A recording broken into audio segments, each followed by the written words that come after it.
Shopify appointment booking tutorial. Hey everyone, in today's tutorial I'll show you how to set up appointment booking on your Shopify store. So whether you're a consultant, salon owner, or any business that needs to manage appointments, this feature will help you stay organized. Let's dive right in. Go to the Shopify app store and search for booking app and choose an app that suits your business needs. A popular one is the Book That app or Sesame. Click Add App to install it. Once the app is installed, open it from your Shopify dashboard. In your Shopify admin, go to Apps and find the appointment booking app you just installed and open the app.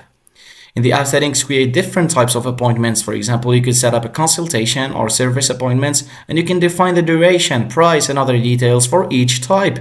Now set up your working hours, choose the days and times that you're available for appointments, and be sure to account for breaks and any holiday hours you might want to set. Once everything is set up, you'll need to add the booking page to your store.